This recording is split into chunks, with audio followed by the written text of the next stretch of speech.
ప్రభునామ స్తోత్రములండి. మీ అందరికీ నా వందనాలు. అందరూ బాగున్నారండి. ఈనాటి వాక్య ధ్యానంలోనికి వెళ్ళే ముందు ప్రార్థన చేసుకుని వాక్యాన్ని ధ్యానించుకుందామండి. పరిశుద్ధమైన మా తండ్రి, మీ పాదమునకు వందనం. స్తోత్రం నాయన. గొప్ప దేవుడు, తండ్రిగా, ప్రభువుగా తోడుగా ఉన్నందుకు వందనాలయ్యా. ఉదయకాలం వేకోడే మీ పాదాల చెంత చేరి మిమ్మల్ని స్తుతించి ఆరాధించి మీ నామాన్ని మహింపరిచే కృపను మాకు అనుగ్రహించినందుకు వందనాలు చెల్లిస్తున్నాను దేవా. ఈ దినాన్ని మాకు ఆశీర్వాదకరంగా చేయండి. మీ వాక్కు చేత మాతో మాట్లాడి మమ్మల్ని బలపరిచి ధైర్యపరచమని, మీ సన్నిధి సహాయం అనుగ్రహించమని, మీ కృప చొప్పున నడిపించమని యేసుక్రీస్తు పరిశుద్ధ నామమున ప్రార్థించి ప్రారంభించుకొంచున్నాం మా తండ్రి. ఆమేన్. 2 సమూయేలు 24వ అధ్యాయం 9వ వచనాన్ని ధ్యానించుకుందామండి. అప్పుడు యోవాబు జనసంఖ్య వెరసి రాజునకు అప్పగించెను. ఇశ్రాయేలు వారిలో కత్తి దుయ్యగల 8 లక్షల మంది యోధులుండిరి. యోధా వారిలో 5 లక్షల మంది ఉండిరి. మనం ఈ వాక్య భాగాన్ని చూసినట్లయితే మరి అప్పుడు యోవాబు ప్రజల లెక్కను రాజుకు తెలియజేయాలని సిద్ధపడుతున్నట్లుగా ఇక్కడ మనం చూస్తాం. ఇశ్రాయేలులో ఖడ్గం ధరించగల మంది వీరులు ఎంతమంది వీరులు ఉన్నారో లెక్కించినట్లుగా చూస్తాం. ఇశ్రాయేలీల్లో 8 లక్షల మంది శూరులు ఉన్నట్లుగా, అలాగే యోధాలో 5 లక్షల మంది ఉన్నట్లుగా ఇక్కడ వాక్య భాగంలో మనం చూస్తాం. అసలు ఈ సంఘటన ఎందుకు మరి దావీదుకు లెక్కించాలని ఎందుకు అనిపించిందో, ఈ సంఘటన దావీదు రాజు జీవితానికి సమీపంలో జరిగినట్లుగా మనం చూస్తాం. తన జీవితంలో ఇదొక సంఘటనగా మనం చూడవచ్చు. ఒక సందర్భంలో దావీదు ఇశ్రాయేలీలు మరియు యోధా ప్రజలను లెక్కించమని ఆజ్ఞాపించటం జరిగింది.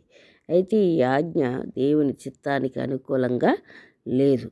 ఎందుకంటే దావీదు దేవునిపై ఆధారపడటం కన్నా తన సైన్యం బలంపై ఆధారపడుతున్నట్లుగా కనిపిస్తుంది. ప్రజలకు నిజమైన బలం దేవుని నుండే వస్తుందని ఆయన మర్చిపోయినట్లుగా చూస్తాం. ఎప్పుడు ఎక్కడ యుద్ధానికి వెళ్ళినా దావీదు మొట్టమొదట దేవుణ్ణి అడిగి దేవుడు వెళ్ళమంటే వెళ్ళేవాడు అనమాట. అటువంటి దావీదు ఈ సందర్భంలో ఏం చేస్తున్నాడంటే తన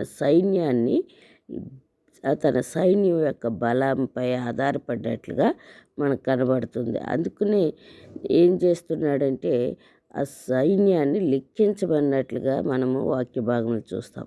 అదే సందర్భంలో యోవాబు సైన్యాధిపతి అయిన యోవాబు చెప్తాడు, ఈ ఆజ్ఞ ఎప్పుడైతే దావీదు ఆజ్ఞ ఇచ్చాడో రాజుగా, ఈ ఆజ్ఞ యోవాబుకి అసలు నచ్చలేదన్నమాట.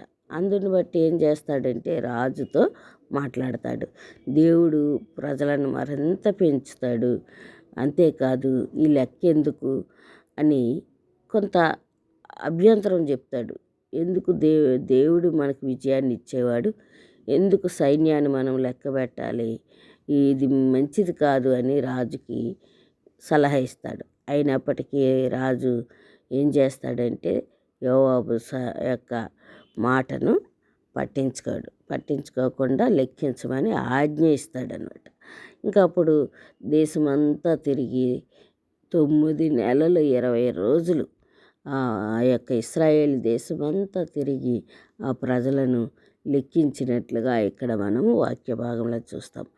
లెక్కించి ఇశ్రాయేలీల్లో ఎంతమంది యుద్ధ వీరులు ఉన్నారో, యూదాలో ఎంతమంది యుద్ధ వీరులు ఉన్నారు లెక్క తీసినట్లుగా ఇక్కడ మనం చూస్తున్నాం.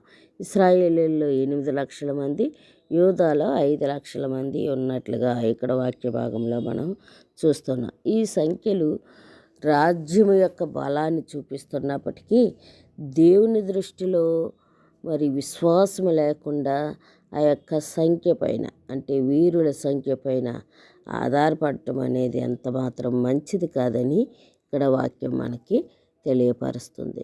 మన బలం, సంపద మరి ప్రజల యొక్క ఆ సైన్యం యొక్క బలంపై కాకుండా దేవునిపై నమ్మకం ఉంచాలని దేవుని యొక్క ఉద్దేశము.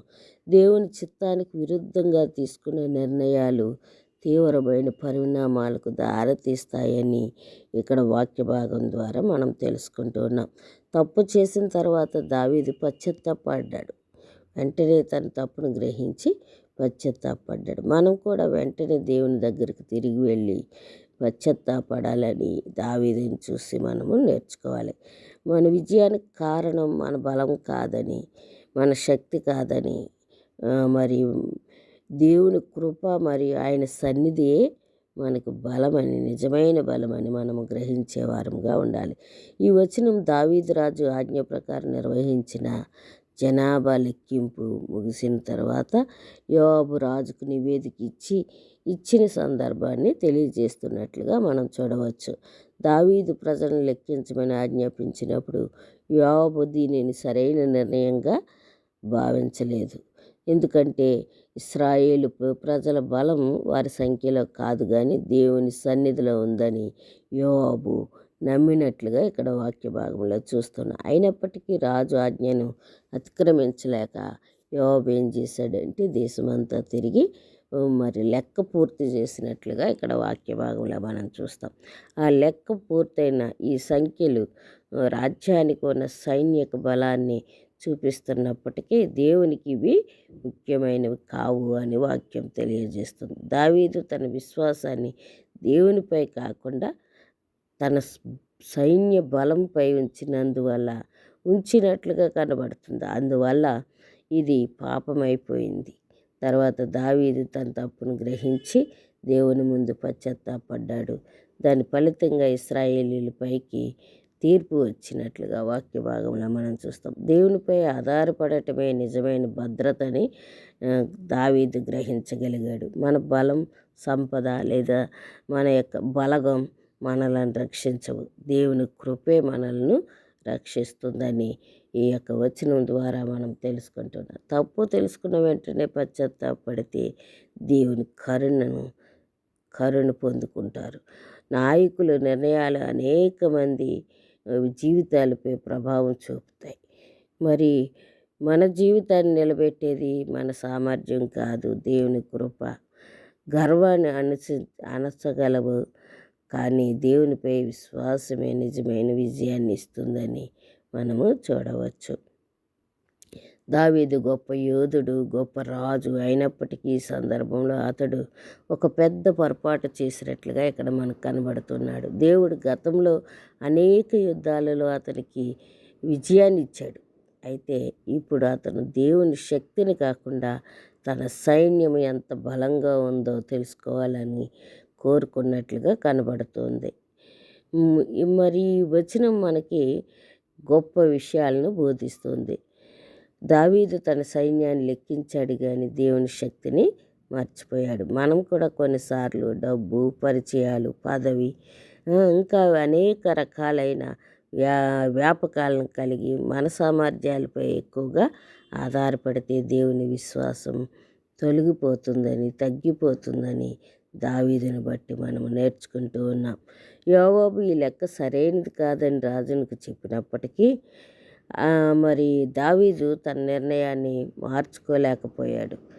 దేవుడు కొన్నిసార్లు తన వాక్యం ద్వారా, ఆత్మ ద్వారా, మనతో భక్తుల ద్వారా హెచ్చరించినప్పుడు ఆ హెచ్చరికను వినటం మనకి ఇష్టం ఉండదు. ఒకవేళ విన్నట్లయితే అదే జ్ఞానమని మనము నేర్చుకుంటూ ఉన్నాం. 8 లక్షల మంది యోధులు, 5 లక్షల మంది యోధులు ఉన్నప్పటికీ దేవుని అనుగ్రహం లేకుండా బలం రక్షణ కాలేకపోయినట్లుగా మనం చూడవచ్చు. మన జీవితంలో కూడా నిజమైన భద్రత దేవుని సన్నిధిలోనే ఉందని గ్రహించవలసిన వారంగా మనం ఉన్నాము. దావీదు తర్వాత తన తప్పును తెలుసుకొని ఒప్పుకొని పశ్చాత్తాపడ్డాడు.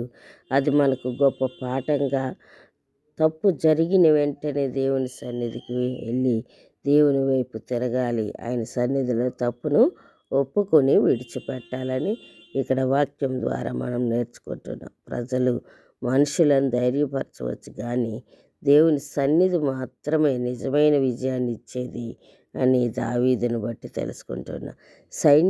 సైన్యము గొప్పది కావచ్చు కానీ సైన్యములకు అధిపతి అయిన యెహోవా మన పక్షాన ఉంటేనే నిజమైన విజయం మనకి కలుగుతుందని ఈ వాక్య భాగంలో మనం చూస్తున్నాం. సామెతలు 21 అధ్యాయము 31 వచనములో చూసినట్లయితే అక్కడ రాయబడి ఉంటుంది, యుద్ధ దినమునకు గుర్రములను ఆయత్తపరచుట కద్దు, కానీ రక్షణ యెహోవా ఆధీనము. రక్షణ ఎవరు ఆధీనం అండి? దేవుని యొక్క ఆధీనము. అయితే అటువంటి రక్షణ యెహోవా యొద్ద ఉంది కనుక మనము దేవుని వైపే చూసి దేవుని కొరకు ముందుకు కొనసాగే వాళ్ళముగా, దేవునిపై ఆధారపడే వాళ్ళముగా, దేవుని చిత్తాన్ని మన ఎడల నెరవేర్చే వారముగా, దేవుణ్ణి అనుదినము ఆశ్రయించే వారముగా, మనల్ని మనము ఎప్పుడు దేవునికి సమర్పించుకుంటూ దేవుని అనుగ్రహాన్ని పొందుకుంటూ దేవుని సన్నిధిలో ఎదగాలని దేవుని వాక్యం మనకి హెచ్చరిక చేస్తోంది. కొన్నిసార్లు మన పొరపాట్లు మనల్ని మన ఆలోచనలు మనల్ని తప్పుత్రోవ పట్టించవచ్చు, కానీ వెంటనే దేవుని వాక్యాన్ని చదువుకొని వాక్యాన్నిపై ఆధారపడి దేవుని వైపు తిరిగి దాన్ని ఒప్పుకున్నట్లయితే దేవుడు మన పక్షాన ఉండి మనకు విజయాన్ని ఇస్తాడని వాక్యం మనకు తెలియజేస్తుంది. అటువంటి కృప దేవుడు మనందరికీ అనుగ్రహించునుగాక. ఆమేన్. ప్రార్థన చేసుకుందామండి. పరిశుద్ధమైన మా తండ్రి, మీ పాదమునకు వందనం, స్తోత్రం నాయన. ఉదయకాలం మాతో మాట్లాడినందుకు వందనాలయ్యా. అవును నాయన, కొన్నిసార్లు మా తప్పిదాలు, మా పొరపాట్లు ప్రభా లోకం వైపు చూడవచ్చు, కానీ ప్రభా నాయన వాటి వల్ల మాకు రక్షణ లేదు, జయం లేదు నాయన. మా యొక్క రక్షణ, మా యొక్క జయము ప్రభా మీ వైపే ఉంది. మీ చిత్తానికి మేము లోబడటానికి, మీకు ఇష్టకరంగా ఉండటానికి మీ సహాయం మాకు అనుగ్రహించమని, మీ వైపే చూస్తూ మిమ్మల్ని కలిగి జీవించే మీ సన్నిధిని అనుభవించి కృప అనుగ్రహించమని యేసు నామమున ప్రార్థించి వేడుకొంచున్నాము మా తండ్రి. ఆమేన్. ఆమేన్.